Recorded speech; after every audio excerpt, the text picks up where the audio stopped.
Hey, it's Lily. Let's just listen to a story together. Tonight you'll hear about a neighbor who discovers the darkest secret hidden behind thin apartment walls. A young wife, her devoted husband, and the old college flame who comes back to shake their perfect family. What would you do if you knew the truth? The first time I heard it, I thought our pipes were choking again. The building is old like that, with heat that hisses in winter and gossip that travels along the baseboards. But it wasn't pipes.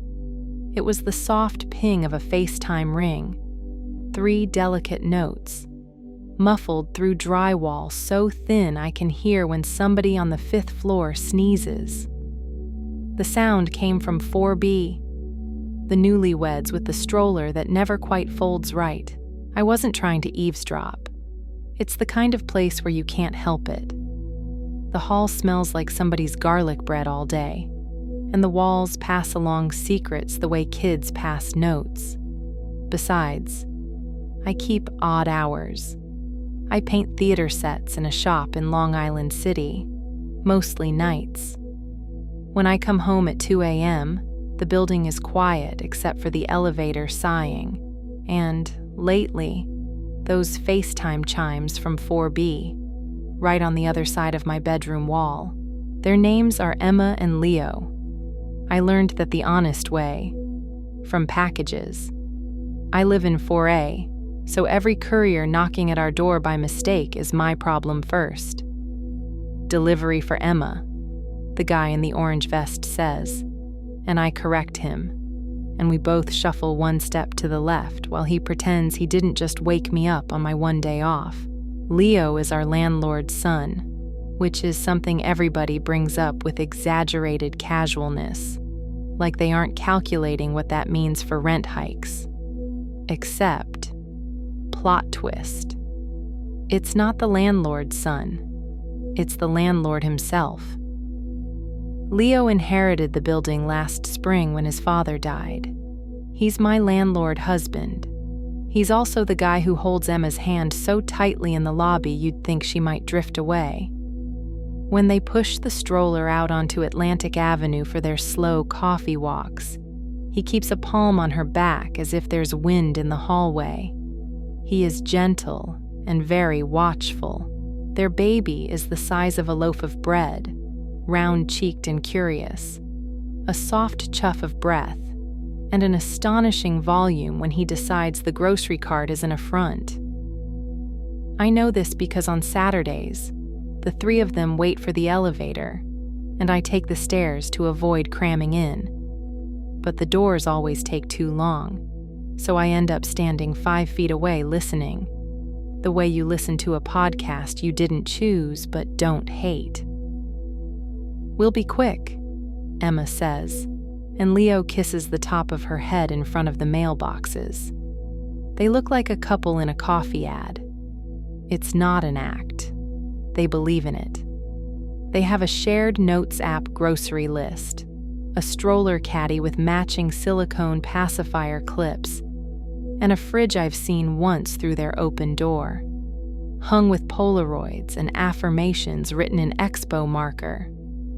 1 grace per day. You see how I notice these things and immediately feel like I've committed a crime by noticing. That's the thing about living in a building like this. You know too much, and the knowledge has nowhere to go. It pools in you. It turns heavy.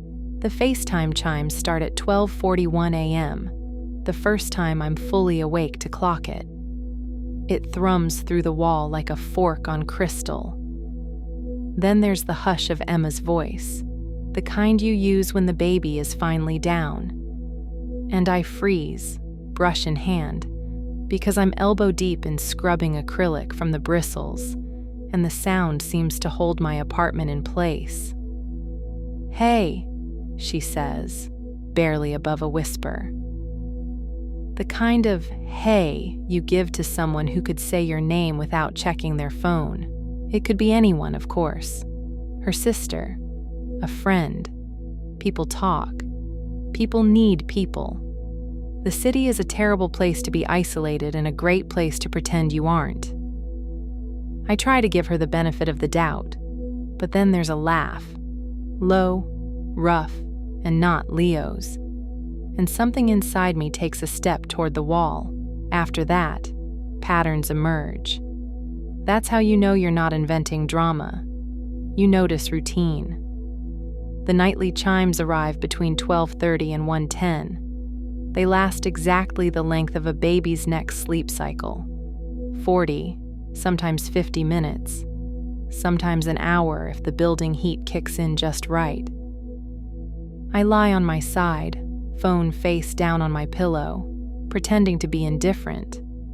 But I am listening to their half-conversation, hushes and smiles, lilted questions, the soft, sharp hiss of an excited whisper. Maybe it wouldn't set off alarms in me if the daytime didn't look so different. In daylight, Emma is bright and breezy in the lobby, all baby socks, and thank you for holding the door. Leo is the person who remembers which radiator rattles. Mine.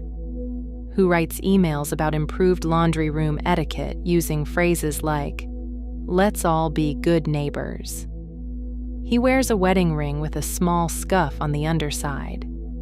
He wipes stroller wheels with a Clorox wipe before rolling them into their place.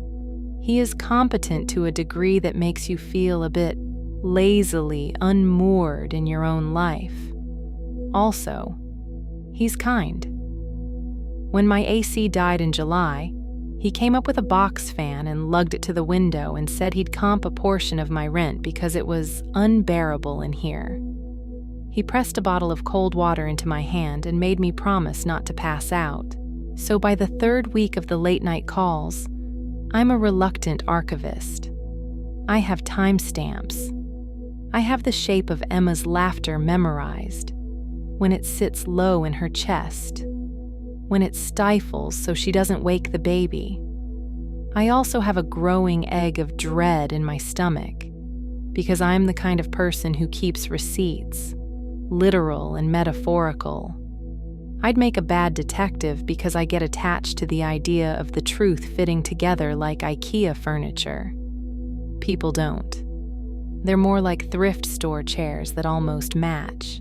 It's a Thursday when I first hear the other sound, the tiny squeal of the front door hinge. Ours all do it, like mice playing violins, followed by footsteps quick and careful, the kettle lid clink of the chain sliding on. The clock says 1:22 a.m. My eyes are already open. The baby has that liquid, snuffly breathing that only sleeping infants have. I hear it through the wall like I'm sharing a bedroom with them. Emma whispers, "Shh."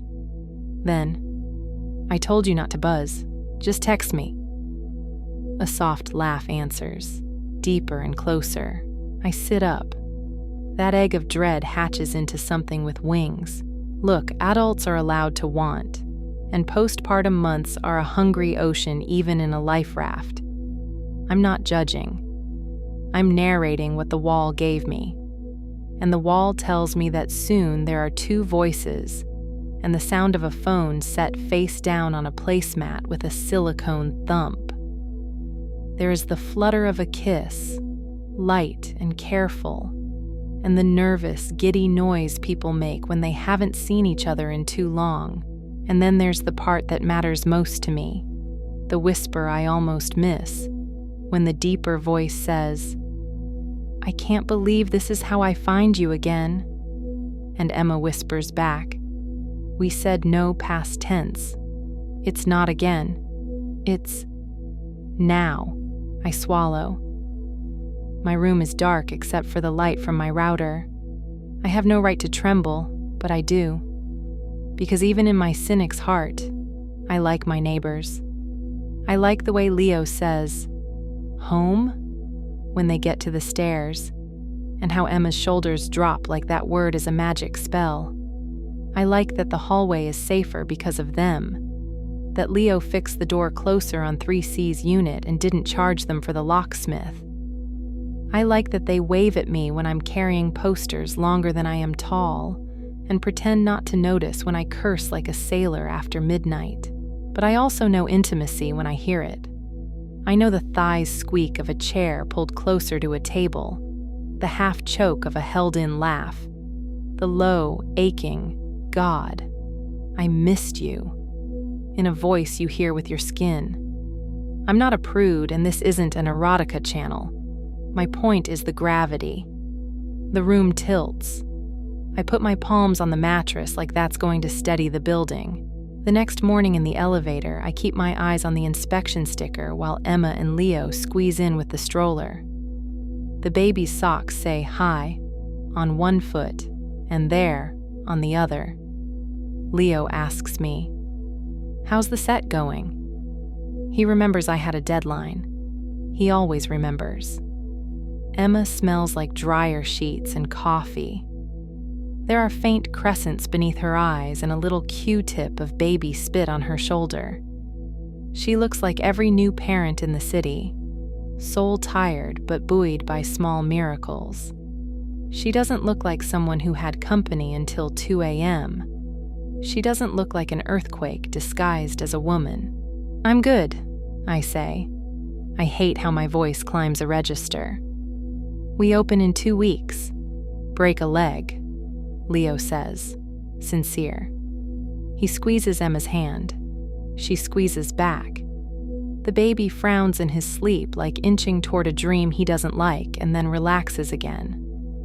When the elevator dings at the lobby, Leo holds the door with his foot. Emma thanks him, smiling up through the mess of her hair, and my free-fall feeling gets worse. I tell myself it could be nothing. I tell myself New York runs on complicated arrangements. But the nights keep accumulating, and the texts start to appear. I only see them once, and not on purpose. Their door is propped with a grocery bag one afternoon, and Emma is in the hall trying to wrangle the stroller's front wheel over the threshold. The baby is fractious, red and furious at an injustice only he understands. My reflexes are faster than my social boundaries, so I step to help. "Let me," I say, and lift the stroller, and she exhales the kind of gratitude that makes your chest hurt. Her phone is on the console table in the entryway, face up, because when your hands are full, screens sit where they can. The text preview blooms like a dare. It says, "Same time tonight?" or "Can't wait that long." The name at the top is just the initials AJ, but the photo is an old campus quad filtered warm, 2 pairs of legs and jeans on a blanket, a paper coffee cup tipped over, no faces. I know that photo, or rather, I know the type. I have 4 like it in a box under my bed. College has a look to it. The particular beige of library carpet, the HVAC hum, the certainty that love is a major you can choose. Emma catches me noticing even though I only look a second. Your eyes pull there like a magnet. She goes still. It's microscopic, but it's there. A muscle in her jaw trembles, and then she smiles too easily and says, "Thanks. You're a lifesaver." I set the stroller down gently like it's made of sugar glass. She swipes her phone face down so fast it's practically gymnastics. There's a brand of quiet that falls between people who've shared an accidental secret. It's not hostile. It's caution wrapped in politeness. We stand in it like the gap between subway cars. That night the chime comes earlier. Midnight exactly. The conversation is murmured and urgent. "I kept seeing you with his hand on your back," the man says, voice soft but a little sharp at the edges, every word angled like it has to wedge itself through the wall. "Like you were going to fall off a cliff. Do you even know you do that?" "I don't," Emma says. It makes him feel useful. A pause. "No, that's unkind. Loved." It makes him feel loved. Another pause that lasts exactly the length of a swallowed sob. "I don't know what I feel," she confesses. "I know what I'm supposed to feel." We were supposed to happen sooner, the man says. There's a sound like he presses his forehead to the cupboard door and it clicks back. We were sloppy kids. We said always, like it was a bus you could catch any hour. And then life. Don't, she whispers. Please don't say always. I lie there and hate that I know this much, and also that I know it like this, with the gloss of romance and none of the context. In the morning, Leo fixes the loose handle on 5D's door and brings up a package to 2C. He gives me a nod on the stairs, a quick, decent nod, and my stomach flips like I've been caught, though of course I haven't. The guilt is mine alone. One early Sunday, I catch Emma returning from the bodega with milk and a tulip in a paper sleeve. The building is foggy with steam from people's showers. She looks almost shy when she says hello, like we are co-conspirators, except I didn't agree to conspire. The tulip quivers in the draft. She fiddles with her keys and drops them. They skitter beneath the radiator. I crouch to retrieve them and my knee cracks like thunder because I'm 36, and she laughs. And then she doesn't. Do you ever feel like you've lost your previous version? She asks suddenly, to the air, to the hallway, to herself. I don't know if she's asking me. The words just float there. Previous version. Like a software update she didn't read the terms for. I think of highlighters and campus copy shop hours, of wide lawns and exposed brick classrooms, of boyfriends who wore flannel and dreamed out loud, in the way boys can when rent is theoretical. I think of the box under my bed with the photo strips that have faded until our mouths look like smudged thumbprints. I think of the way my life is small but mine. The paint on my hands. The coffee I buy at the same bodega every day so the owner warns me when he gets a bad batch of oat milk. Sometimes, I say. Her phone jingles. Not the FaceTime chime, the buzz of a text. She looks at it and her mouth moves like she's about to say one thing and then says another. Tulips are 3 for $8, she says, which is not the thing she wanted to say. And I nod and say, good deal, which is not the thing I wanted to say. And that's how adults survive most days, by not saying the thing. The dilemma arrives quietly and then refuses to leave. Because Leo is not just a husband, he is my landlord. The power dynamic hums underneath everything like the building's boiler. If I say something and I'm wrong, I become the problem tenant with a taste for melodrama. If I say something and I'm right, I insert myself into a marriage like a wrench into gears. If I say nothing and I'm right, then I'm the person who let a man I basically like smile at me in the stairwell while the floor fell away behind him. I draft texts I never send. Hey, weird question, but delete. This is none of my business. Delete. I'm worried. Delete. Everything sounds like I'm auditioning for a role I can't play without hurting someone. 2 things happen on the same Wednesday that push me from eavesdropper to unwilling witness. The first is a notice Leo slides under our doors. A friendly reminder about noise after 10 p.m., phrased as gently as possible, but clearly aimed at the musician in 6E who believes the saxophone is a 24/7 instrument. The second is a scream. Short, a pinprick, but sharp enough to knock the breath from my lungs. It's the baby. It happens at 12:39 a.m., exactly as the FaceTime chime starts. I'm on my side already, bracing. The cry jerks into the room and stops, then starts again. A tiny siren. I wait for the gentle talk parents do. Shh, shh, shh. We're here. It doesn't come right away. There's a gasped, I have to go, in Emma's voice, and a male voice answering, of course, go. but then his whisper turns into something like, "Hey, hey, look at me." And I realize, too late, that the call is not ending. The call is migrating, traveling down the hallway with Emma as she goes to the nursery. Through the wall, I hear the creak of floorboards. I hear the soft thwack of a light switch, the sigh of a rocking chair, the baby's cries turning to hiccups. I hear Emma say, "It's okay, I'm right here." And then, lower, to the phone, "I hate myself." "No," the man says. And there's a break in his voice that sounds like distance hurting him. "Don't say that." "I'm a bad person," she whispers, not crying but not far from it. "You're a person," he says. "And he stops. "It's you.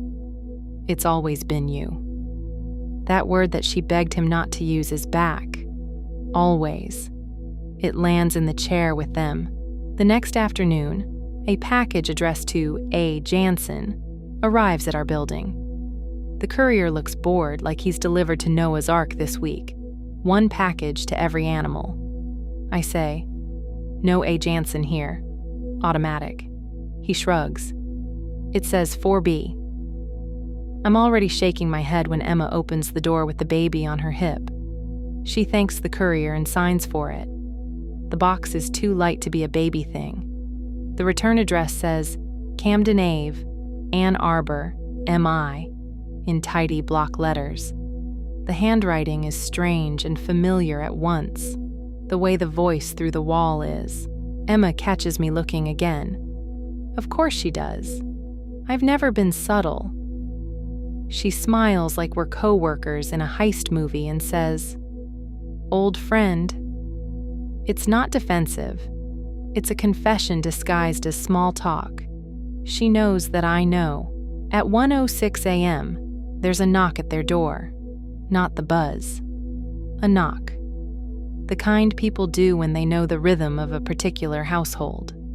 3 quick, 1 pause, 2 more, in a pattern that's more music than signal. I sit up so fast I make myself dizzy. The hall light through my peephole glows a soft, guilty gold. I don't look. I'm not that neighbor. Except maybe I am. The door opens. The hinge sings. Emma whispers, "You can't keep coming up." And the man laughs quietly like he has been told what he can't do for years and learned to do it anyway. "We're careful," he says. "I take the stairs. I never buzz. I wear the hat." The hat? There is a hat now. "It's 2 turns of the hallway from the side entrance," he adds. "You could live in Paris and I'd count the turns." "It's not romantic," she says. And the way she says it makes me think it is. And that scares me more. There's the tiny click of her phone setting face down again. A soft sound of greeting. The kind of kiss that's more like a hummingbird visiting a flower. My heart is a guilty drummer. I tell myself I'll put on headphones. I don't. They talk low. Old names, new schedules, memories like contraband. I hear freshman seminar and lab partner and your awful futon, and then a laugh about someone named Dr. Blanchard who wore elbow patches. The baby stirs but doesn't cry.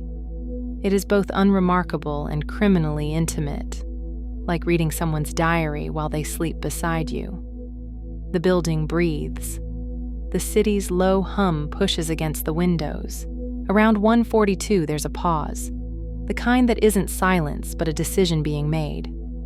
Emma says, "We can't," and then she stops, and the man says, "I know." The chair scrapes, a microscopic gasp like a hand covering a mouth, and then a sound I don't have language for, except I know it means 2 people are forgetting time. I shove the pillow over my head, immediately take it off because it smells like my shampoo, feel ridiculous, put it back on because I'm trying to be decent in private. It doesn't matter. I can hear everything that matters anyway. The apology that isn't an apology. The whispered, "We'll stop," that nobody believes.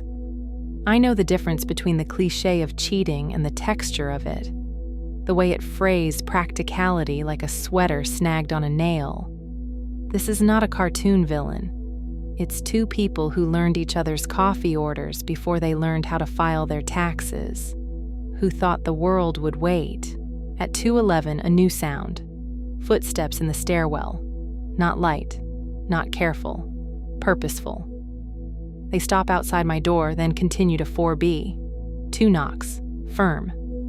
My heartbeat turns into a tiny bird in a paper bag. I do not move. Neither does anyone in 4B, for a second so long it becomes a whole season. Then Leo's voice, gentle but awake, floats through the door. "Em? You up?" The air in my apartment crystallizes. The silence that follows is the loudest thing I have ever heard. I am the neighbor who hears everything. I am the person who knows too much. On one side of my wall is a husband who fixes your door without charging you. On the other is a woman who smells like dryer sheets and tulips and is breaking in half quietly. Somewhere in the middle is a man who counts the turns from a side entrance and wears a hat, like secrecy is a uniform. The baby turns in his sleep and sighs. The footsteps shift. The door handle rattles once, not trying, just asking. "Em?" Leo says again, softer now, as if he's afraid of waking someone. "Is everything okay?" The FaceTime chime is still, mercifully, silent. But the phone on the table, I picture it face down, a faulty moon. I picture the box with the Michigan return address half torn open, paper curling like a shrug. I picture Emma standing there, throat working, eyes moving quick like she's reading a teleprompter that won't commit to one script. "Just a sec," she calls, voice breathless and absolutely not alone. Through the wall I hear the scrape of a chair, a hurried shuffle, the soft thud of a shoe hitting a rug. There's no place to go in a one-bedroom at 2 in the morning. Only the coat closet with the vacuum, the bathroom with the baby's tiny bathtub hooked over the shower head, the balcony that is not a balcony, but a fire escape with a view of a brick wall 4 feet away. My own breath shortens to match theirs, like our lungs are on a shared line. The deadbolt slides, the chain lifts. I stare at my ceiling like there might be instructions printed there. "Hey," Emma says, opening the door. Her voice tilts upward at the end like she's surprised, which she isn't. And Leo, "Oh, Leo," says softly, "you weren't in bed. I woke up." His words sound like he's apologizing for the physics of worry. "I wanted to see if you needed..." He doesn't finish. You can hear when a man sees something he didn't know he was looking for. The pause that follows is not silence. It's a seesaw. On one end, the version of the night where the late feeding ran long. On the other end, the version where a man with a hat counts the turns from the side entrance. I sit there, fingertips pressed to the drywall as if my hand could pass through, as if I could catch either version on the way down. "Who's here?" Leo asks. And he doesn't ask it like an accusation. He asks it like a landlord who heard a sound, like a husband who wants the answer to be a plumber or the neighbor or no one, like a man who still believes in the coffee ad couple in the elevator mirror. Emma inhales. She chooses a word. I hold my breath with her, and I'm ready to either open my door or never open it again, depending on the syllable that follows. And then, from inside 4B, calm as a lake at night, the low voice I've come to recognize says, "Hello, Leo. I don't know the face yet. I don't know the hat off or on, the old futon or the freshman seminar. I don't know why the voice sounds like both the past and the plan. I only know it introduces itself with a name that hits my chest like a photo slipping out of a book. "It's Alex," he says. "Alex Jansen." The initials on the text message. The Michigan address. The college quad and the contact photo. The old flame made of elbows on desk, late nights, and pizza boxes. The ghost that isn't a ghost. My wall, traitor and friend, carries the next noise with perfect clarity. Leo's shocked exhale, a wordless "oh." The building holds its breath with us. Somewhere on the 5th floor, a toilet runs.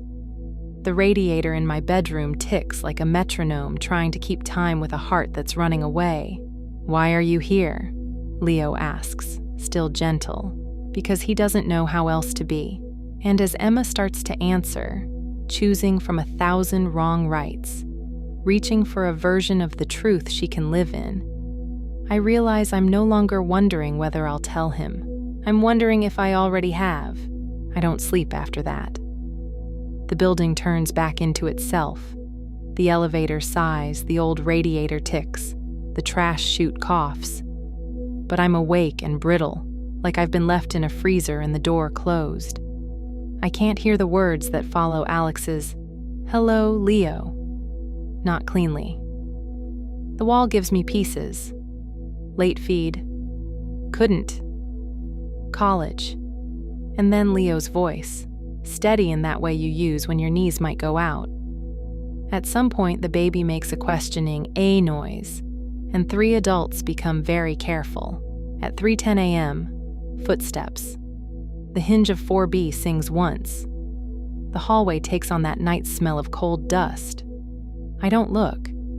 I stare at the ceiling and count the hairline cracks that look like rivers on a map. A door, not theirs, opens down the hall and someone mutters, "Geez." Because New York is nosy even in its sleep. When the sun bruises the window, I throw on a hoodie and go to the bodega for coffee, pretending I didn't spend the night in somebody else's problem.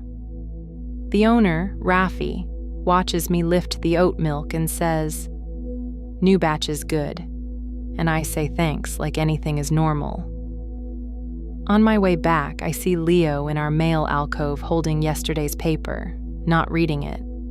He looks like himself, clean sweatshirt, hair neat, but the air around him feels stunned. He catches my eye. We have one of those neighbor who sees each other on the stairs relationships. Easy nods, weather talk, the occasional "how's the set?" routine. This morning, he offers a smile that's all scaffolding and no building. "You're up early." "Late," I say. "Night shift." Then, because I am not actually built for silence, I add, "Everything. Okay?" It is the boldest and weakest thing I could say. He could shrug, lie, deflect. He says, "We had a visitor." The word he uses, visitor, lands with a thud. It's not an accusation. It's a file label. He holds my gaze for a second, not fishing, not pleading, just trying to situate reality. I nod in that non-committal way people do when someone says something that has a trap door in it. "Hope he didn't disturb you," Leo says, defaulting into landlord mode so fast it hurts. "What?" I say badly. "No. No more than the sacks in 6E. He huffs, grateful for the joke. We stand there with our paper cups and pretend to be 2 men in a hallway instead of one whole marriage and the neighbor who has heard too much. Back in my apartment, my phone flashes a notification. Building group chat. The WhatsApp Leo started to coordinate pest control and holiday decorations. Someone named Charisse from 3A posts, "Anyone else see a guy coming through the side entrance at like 1 a.m. in a Mets hat? Thought we fixed that latch." The little typing dots appear. Leo replies fast. "Latch is still fixed. Might have been a guest." Then, 3 seconds later, "Let me know if you notice anything else." My thumbs hover over the keyboard. I put the phone face down. By noon, I'm a cartoon version of myself. Ear to the wall, then away, then ear again. The conceit that I'm above this dissolves. The baby coos. A lullaby app plays a rotating music box version of Hey Jude. Emma's voice is raw in that I haven't slept register that also sounds like I've been crying but won't be caught. She sings along under her breath, half the words, all of the intention. On my doormat is an envelope from the theater office. The check inside is thinner than comfort. The director had asked if I could age a faux brick set more aggressively, so I spend the afternoon sponging soot and thinking about how to make something look more used without hurting it. When I press the sponge into water, the bucket makes the same plunk sound as a phone face down on a placemat, and I startle and drop it. I'm jumpy. I'm ridiculous. I'm the nosy neighbor who wants to be invisible. At 5:30, I run into Emma in the laundry room, where the machines sound like airplanes finding a runway in the basement. She's wearing a sweatshirt so soft it feels like apology. We do the smiling dance. She loads baby onesies, little clouds patterned with stars, and a swaddle cloth the color of mustard. The washer lid closes with a thunk. I'm sorry if... Last night, she begins, then stops, then forces a casual smile. Sound carries. In here? I say, gesturing to the walls. No. It's a joke. It is not a joke. Her laugh is a single exhale. She traces a fingertip on the washer lid. The gesture looks like she's signing her name on fogged glass. Do you ever think about timeline versions? Like, if you had just turned left instead of right one day? She shakes her head. I shouldn't. I'm sorry. Baby brain. I think everyone has a choose-your-own-adventure drawer, I say, surprising both of us. You know, alternate endings. She looks at me sharply, like I've just said an actual useful thing, and I'd like to take it back and offer something safer, like dryer sheets. Her phone buzzes in her pocket. Habit makes her eyes flick down. She doesn't take it out. The buzzing stops. Buzzes again. Chime. Not the FaceTime litany. A message from AJ. A 3-dot bubble on the lock screen I can't see but can infer by the way she presses the side button without reading it. You're good with the baby, I say, meaning to distract us. He always calms down when you hum. She smiles, but there's grief baked into it. Sometimes I hum so I won't say the wrong thing. He doesn't know the difference yet. She wipes her eyes, then laughs at herself. God, I'm always crying. Postpartum is a full-time job nobody tells you about in the way that matters. I should leave it there. I don't. Can I ask? No, sorry, not my... What? She asks. I shake my head, pull open a dryer door like it's an escape hatch. The metal is warm on my palm. Nothing. We both hear the basement door creak and freeze. It's just Charisse from 3A hauling in a fitted sheet like a victory flag. She gives us the look people give when they walk into a conversation that smells like secrets. Hey, she chirps. And then, breezy as anything. Anyone else notice the side door camera blinking red? I swear it blinks green when it's recording. Emma's spine straightens. Maybe it's fine, she says too quickly. Charisse shrugs. Maybe. My boyfriend says red means it lost Wi-Fi. He also says the Mets are definitely doing it this season. So, she flaps the sheet. Who knows? After she leaves, Emma exhales. I have to go switch the baby monitor, she says. It's been stuttering. She tosses in the dryer sheets and heads for the stairs. I stand there with a knotted stomach. Red light, side entrance, hat, turns of the hallway. How many clues does a person need before they count as complicit? At 8, I'm on my couch with Netflix set to browse and not play, because playing would mean surrendering to being a normal human who watches TV at night. Through the wall, calm. An early night, I think. And then the FaceTime chime hits at 10:58 p.m., way earlier than usual, and my whole nervous system tense wires. I can hear just enough to assemble a scene.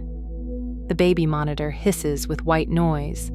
Emma whispers, "I can't, not tonight." And Alex's voice through the speaker says, "I'll be a voice only then. Like old times. I'll talk you through making instant ramen." He is trying to make it small, safe, something you can put in your pocket. She laughs, which helps no one. We ate ramen because we were broke, not because it was romantic. It was romantic because we were broke, he says, and I can feel the muscle memory click in them even through an apartment wall. The cadence, the private old comedy routine you fall back into without thinking. A new sound. The front door of 4B opens and closes.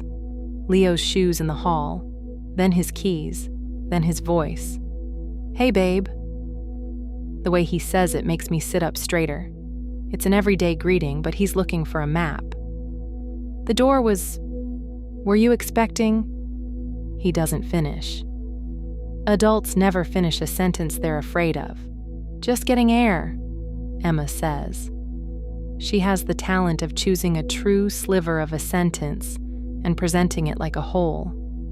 There's the brush of a kiss, cheek, forehead, and then his soft, fathering voice at the baby monitor. Little man quiet. "For now," she says. The phone on the table goes absolutely still. I can feel Alex holding his breath in another burrow or a hallway or wherever he is, as if my own lungs are a mirror. I try to be decent. I put on headphones. I pick a standards playlist. The song that starts is "Someone to Watch Over Me," and I snort and take the headphones off. The building decides to be quiet exactly when I need it noisy. The next day, Leo tapes a typed note beside the side entrance. "Camera connectivity issue reported. Replacement router coming Friday. In the meantime, please text me if you notice anything unusual." He signs it with his contact and a smiley face he only sometimes uses. My stomach turns over.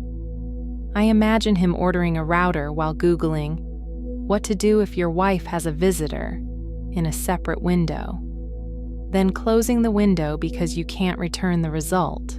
In the afternoon, I go to the roof to prime flats for tomorrow. Leo is up there mending the string lights that drift above the picnic tables. He nods at me and steps aside to let me pass, courteous even when his life is the sound of glass shifting. For a second, with the skyline around us like teeth, I consider saying, "I think you already know." I consider saying, "Does your heart hurt?" Mine does. I consider saying, "I'm sorry. I didn't ask to be a witness." None of it feels like language that belongs on a roof in daylight. Instead, I ask, "Do you need a hand?" And he says, "Got it." And then, after a pause, "Do you ever get that sense the building is listening?" I look at him. He doesn't mean the HVAC. "All the time," I say. And we stand under fairy lights like we're in a summer movie where the lesson arrives on cue. It doesn't. Thursday night, the FaceTime chimes at 12:35, right on the dot, like it's turned into a ritual instead of a risk. I brace.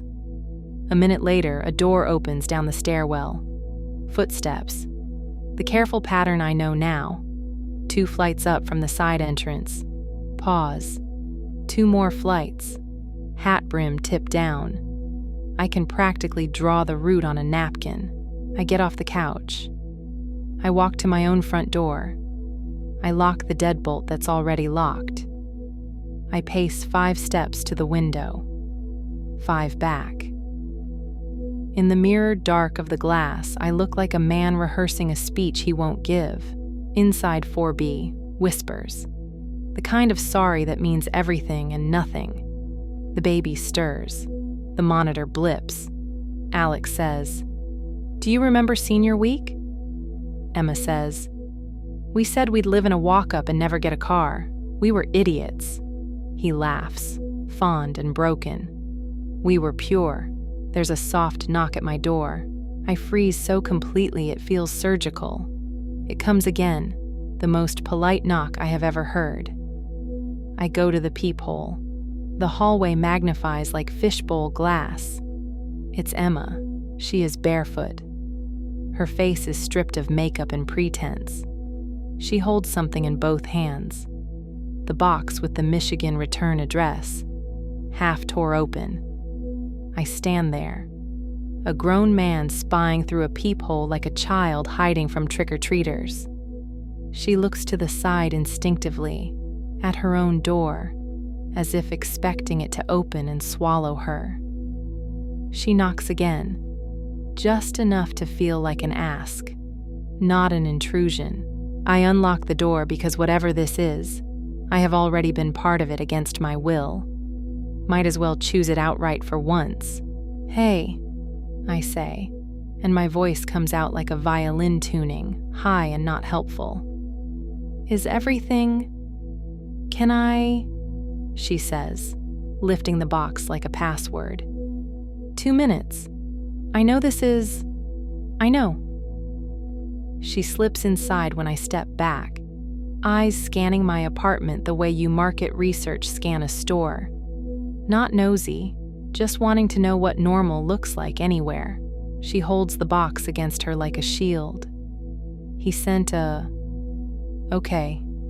Context. She sits on the edge of my couch and immediately stands again, hands flying to tuck hair behind her ears. She is vibrating with adrenaline you can't see unless you know what a 1 a.m. kitchen table feels like.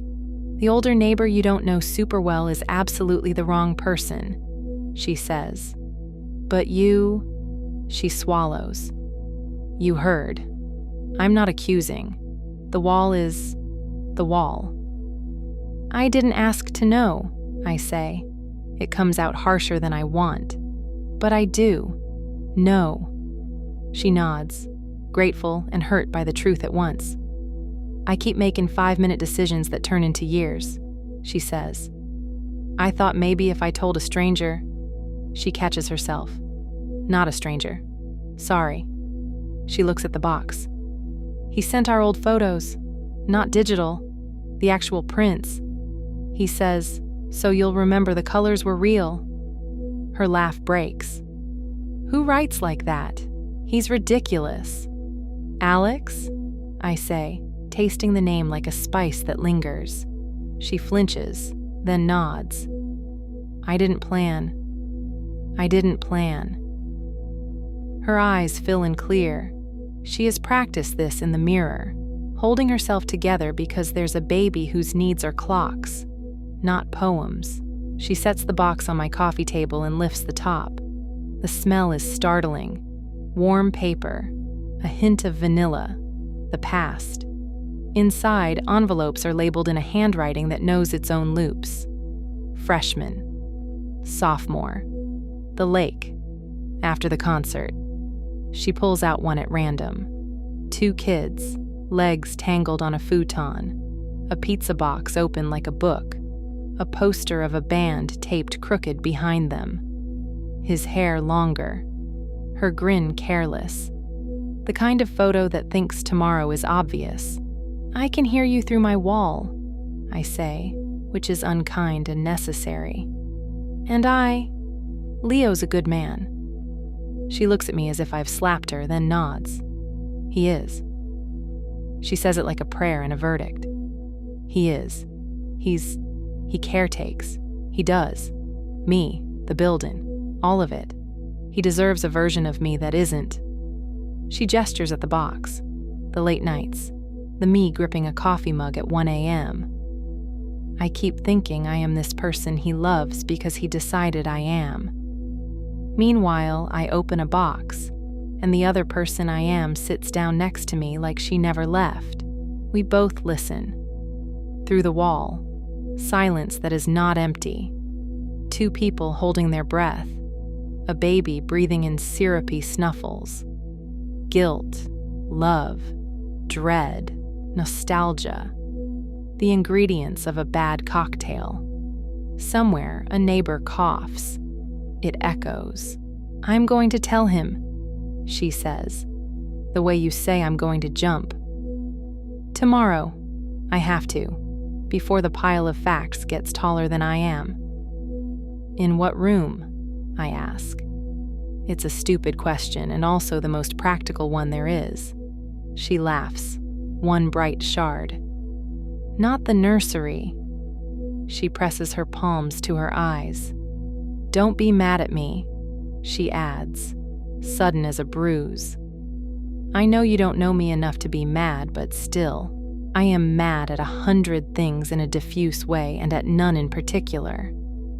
"I'm scared," I say, equally sudden, "because this will break something here. The nice way the elevator rides, the smell of garlic bread in the hallway. I'm selfish like that." She nods like I've confessed a secret she can use, then straightens. "Okay." She takes one photo out of the box and sets it on my table. It's the quad picture from her lock screen contact. The paper cup tipped on its side, sunlight through trees. "Can I leave this here?" she asks. "As, I don't know, a witness protection program for memories."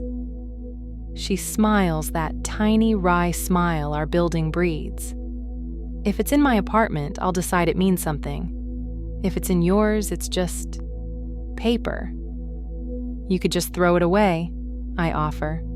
"I could," she says, and we both know she won't. We both flinch when her phone buzzes. A text flashes. She doesn't let me see, but I know the rhythm of it. She powers it down. "I have to go, he's Leo's..." She can't find the noun. Husband, landlord, father of my son, the most decent man I know. "He deserves the whole sentence," she says finally. She lifts the box, lighter than a conscience, heavier than a book. At the door, she turns. "You won't tell him," I finish. The question is a hot coal between us. It's not my... I want to say place. I want to say marriage. I say, "I won't." She nods, relief and sorrow transacting across her face like cash. "Thank you," she says, and then, eyes bright and direct, "I'm sorry you live next to us." After she goes, I stand staring at the quad photo on my coffee table. The cup tipped over casts a tiny triangular shadow. It looks like an arrow pretending not to be an arrow. I fall asleep sometime near dawn, slumped on my couch, the city muttering in my window. My sleep is a tangle. When I wake, my phone says 9:11 a.m., and the building group chat is lit like a pinball machine. Charisse. Fire alarm on 2 went off for a second? Burnt toast or ghost toast? Jonah from 6E. Not me this time. Leo. False alarm. Sorry, folks. Steam from 2C's shower tripped it. All good. A beat later, a private text I have never gotten. From Leo. "Hey, odd question. Did you hear anything last night around 1? From our place?" Trying to track down a noise could have been the monitor. Sorry to bug. My stomach drops. I type. Delete. Type again. Just the usual creaks. I send. Coward-eyed emoji hovering under my thumb. Then gone. He writes back. Thanks. And a minute later, "You're a good neighbor." The words hammer in my chest like a joke no one should tell today. At noon, I hear their door. Not a visitor this time. The distinctive sound of 4B opening for daylight. Leo's voice. Do you want to? Should we? Emma's voice. Let's sit. The baby gurgles. There is the careful choreography of two adults arranging themselves at a table with a truth on it. The wall becomes a membrane. I turn up my radio. I turn it back down. I sit on the floor with my back to the drywall as if proximity could translate into help. I hear Emma say, I need to say something once, whole. Leo says, okay, in a way most people don't know how to say. Then she begins, and I don't listen, because listening now is theft, and because I know what is being said even if I don't know the commas. Time slouches past. The baby cries and is soothed. Voices rise, soften, break, and mend. There is a chair scrape that sounds like someone standing up to leave and then not leaving. A pot clatters into a sink. Water runs. For a long time, there's only the hush of two people not talking so they can stay in the same room. I go to my window and look at the brick wall of the neighboring building, the one that steals our sunlight like a polite thief. From below, a courier's bike rattles over a cracked bit of sidewalk. A dog barks twice, decides it's not worth it, stops. At 4:20 p.m., my doorbell buzzes.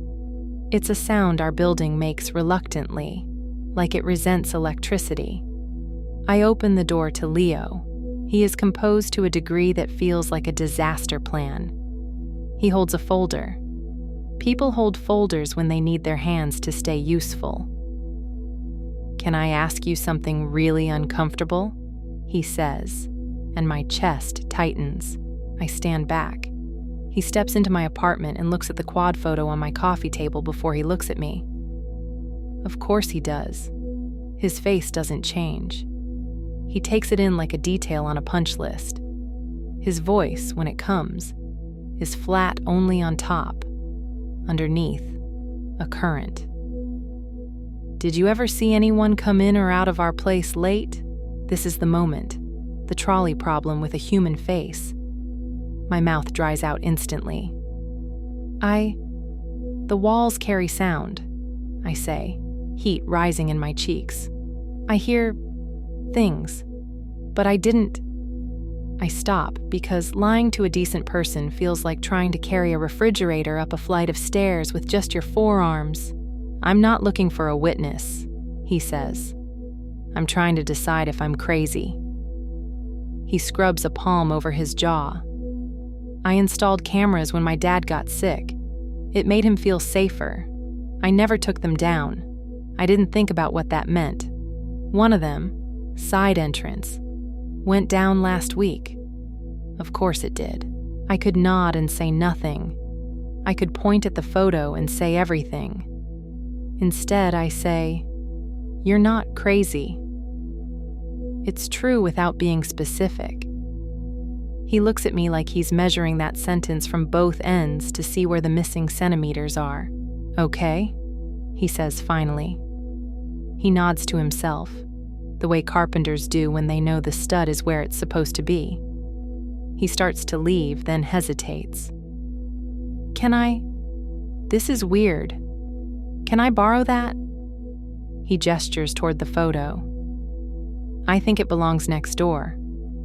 I don't ask how he recognized it. There are 100 ways. The box on their table, the corners, the pose, the look on her face, the way the past walks into a room like it knows it lives there. I hand it to him. Our fingers don't touch. He takes it carefully, like you could bruise paper. Thanks, he says, and he means it in several directions. At my door, he stops again. I appreciate you not broadcasting. He must see something wild in my eyes because he adds gently, I won't raise your rent. It's the worst joke I've ever heard and the kindest. I bark, laugh, helpless. He half smiles, then goes. The building is a drum for the next hour. The baby, the water running, The pacing. Someone microwaves leftovers on 3. The hallway smells like cumin for 10 minutes. Life refuses to pause for disaster. It hates giving you the dignity. At 7:02 p.m., a new sound pierces. The sharp ping of a screenshot taken on a phone held too close to a microphone. It seems ridiculous, except you live long enough next to a young couple and you learn the sound signatures of everything, even digital ones. There's murmuring. Then Leo's voice, shaky but precise. "What is this?" A beat. "When?" Emma answers, quiet and beaten and brave. I make out one phrase, "Before the baby was born." And I flinch because maybe that makes it worse. Maybe it makes it a story with roots instead of branches. At 9:15, Charisse posts in the building chat. "Anyone else losing Wi-Fi? My router is flashing red like a Christmas emergency." Jonah: "Mine's fine." Leo: "Working on it." The chat falls silent as if we can all sense the wrong scale of our daily problems.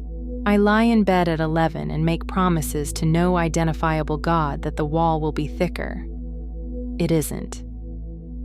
At midnight, the FaceTime chime rings again in 4B. I sit up too fast, dizzy with disbelief. Leo is still there. I can hear the rhythm of his breath and the way he rubs his palm over the tabletop when he's thinking. Why is the chime? Then I hear Leo's voice, low and clear. "Answer it." The room tilts. Emma whispers, "Leo," in a tone that belongs in a different marriage than the one we have. He says, still calm, "Answer it." On speaker. My own lungs go shallow like I'm about to speak in public. The chime sounds again. Insistent. Mundane. The way desire can be when it's been fed a schedule. A click. A soft connection sound amplified small by the phone set on a table between two people. "Hey," says Alex, warm in a way that makes me hurt and furious. "Couldn't wait." He chuckles. "Your hair. Did you?" He stops. Silence. Then cautious.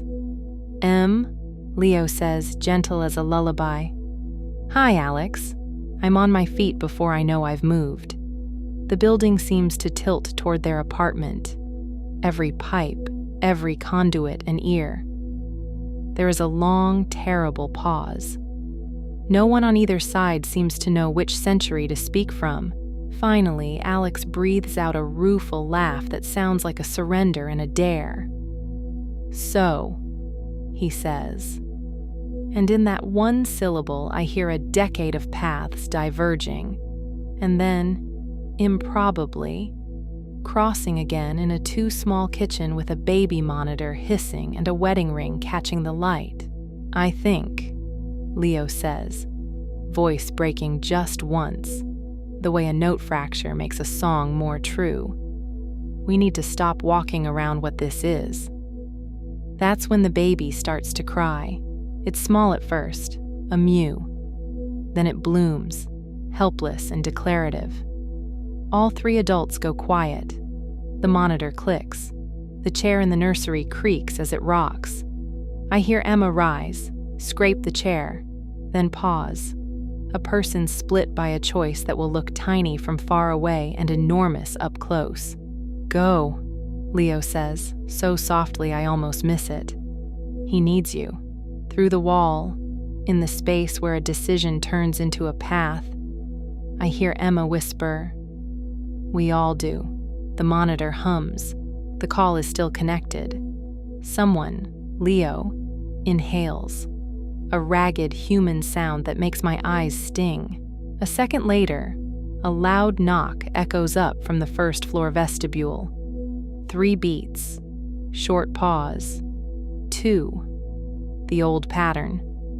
Then the side entrance camera. Technician's voice flat and unbothered. announces through its tiny speaker in the hall. Connection restored. My heart free falls.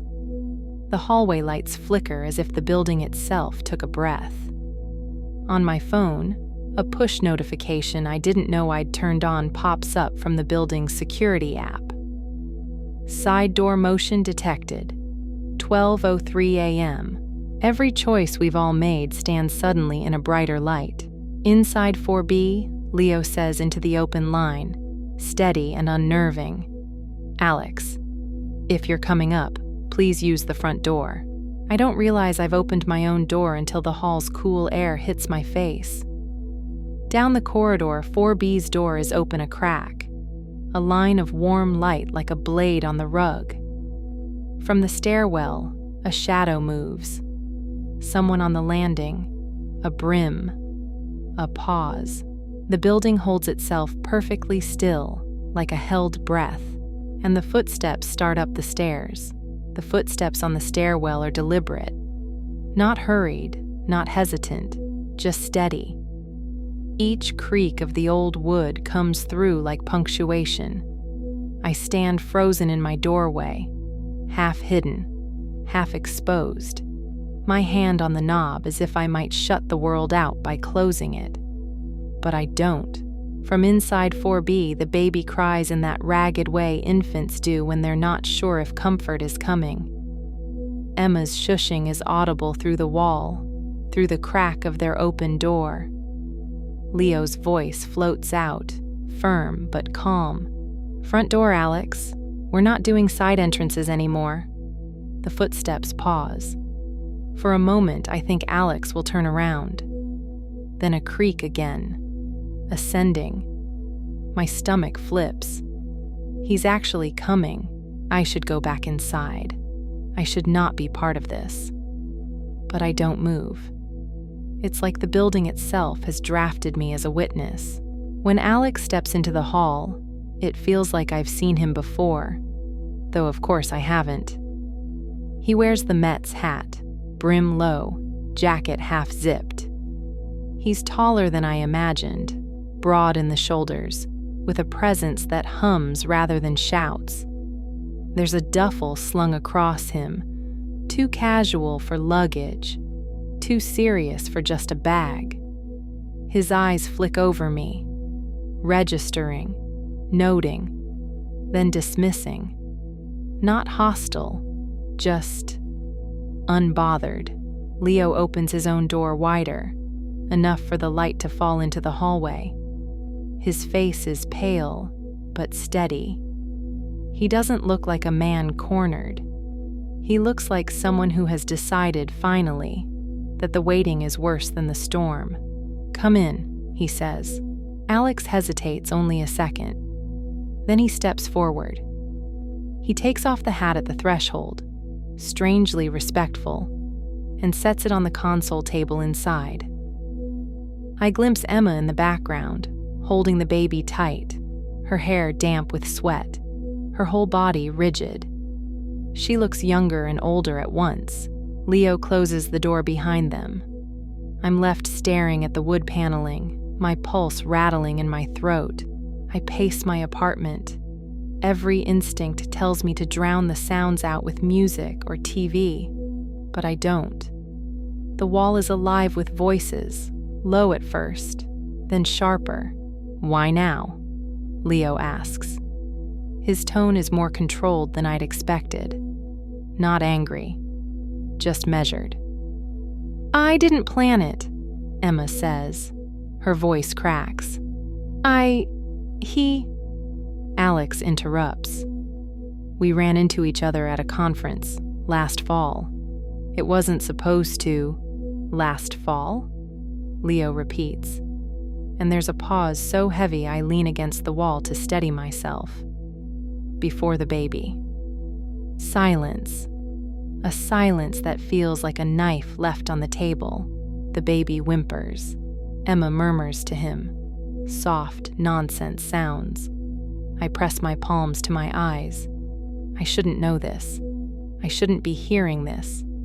But I do. Then Leo again, quieter this time. Was it ever over? Or was I always just...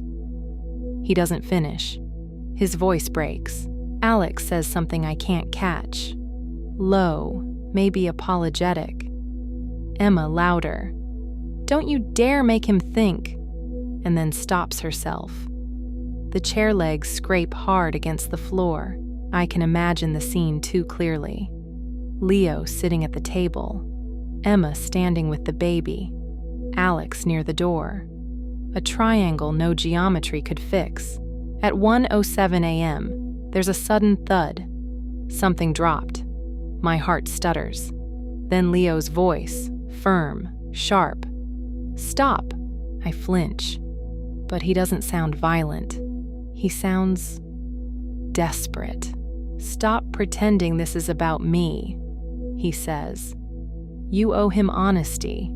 You owe me honesty. You owe yourself honesty.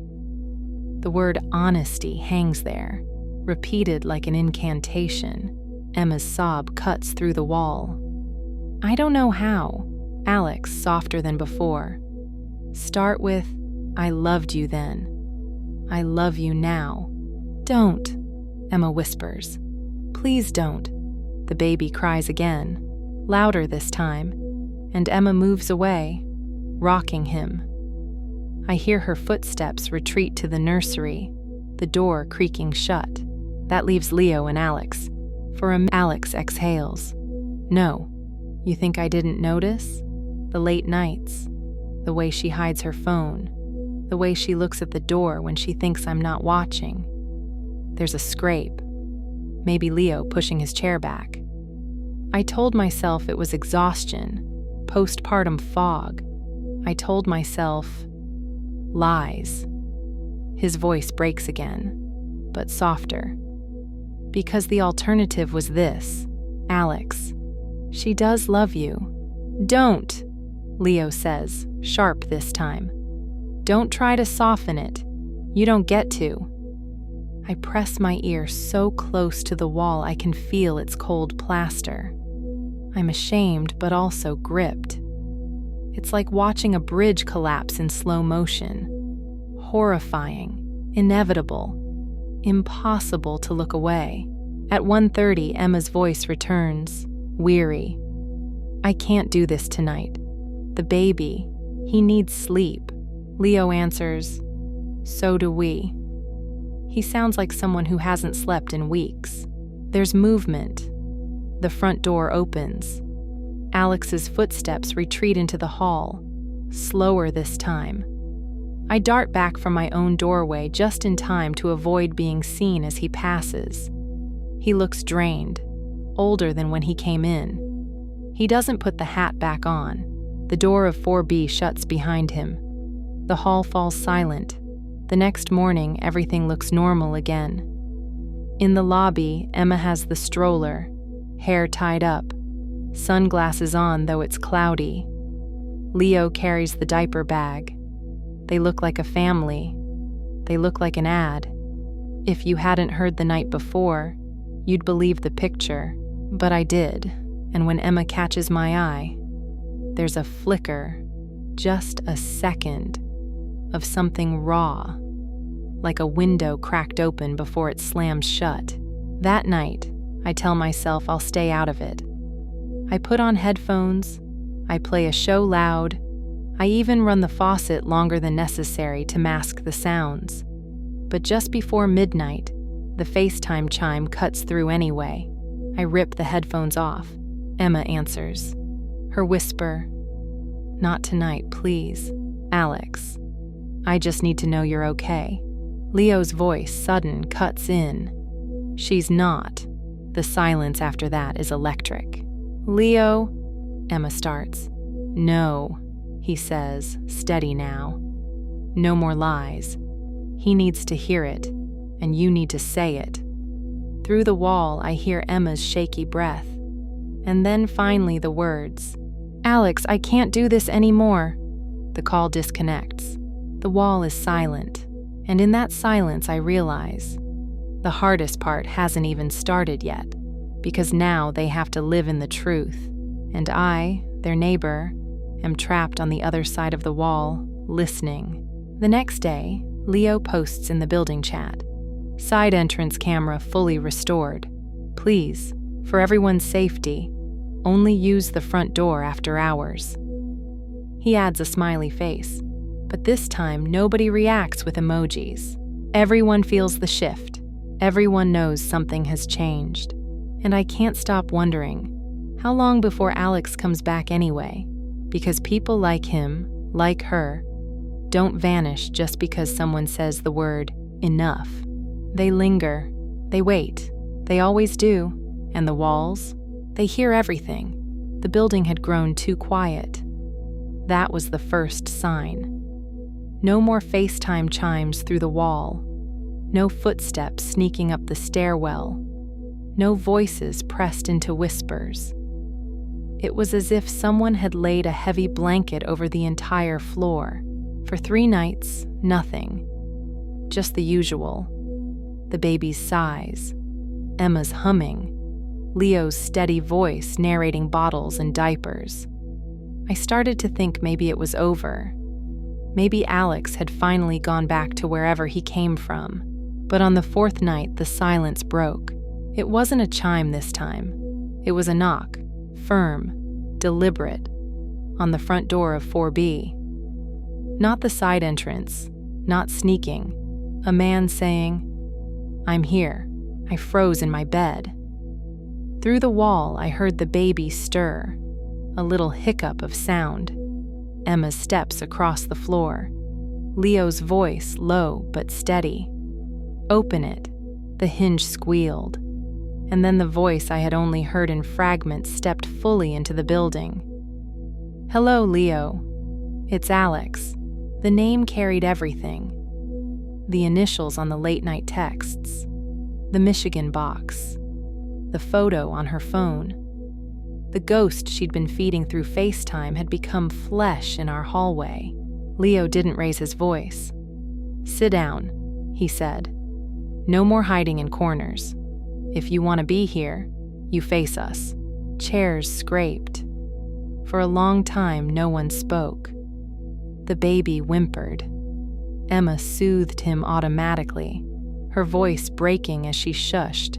Finally, Leo asked, "How long?" Emma whispered. "Since last fall." The silence after that was like a cut. Leo didn't shout. He didn't accuse. He just said with terrible gentleness, "Before our son was born." Emma cried then. The kind of crying you can't muffle, not even for a baby asleep in your arms.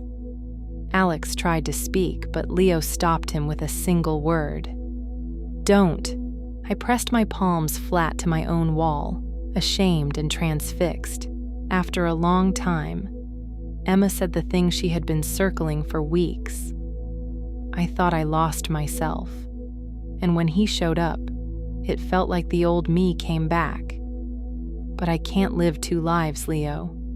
I can't. Leo's voice cracked just once. "And which life do you choose?" The building held its breath. Through the wall, I heard Emma's answer, trembling but clear. "You. This. Our family. If you'll still have me." The baby fussed again, as if to underline it. For the first time in weeks, Leo let out a sound that wasn't measured. It was raw, a half sob, half laugh. "Then he goes," he said. There was the scrape of a chair, footsteps crossing the floor. Alex's voice came soft, resigned. "I should have known. You always belonged here." The door opened, closed. His steps faded down the hall, and just like that, he was gone. The next morning, I passed Leo and Emma in the lobby. He carried the stroller. She carried the diaper bag. Their hands brushed, hesitant, then firmer. Not the picture-perfect couple from before, but something else. Something scarred, fragile, but maybe real. Emma caught my eye for a second. No words, just a look that said she knew what I'd heard, what I'd carried. A silent thank you. or maybe an apology. I nodded. Outside, the city moved on. Buses hissed, a dog barked, the coffee cart rattled open. Life kept going. But in our building, in 4B, a choice had been made. The walls would keep their secrets again. And me?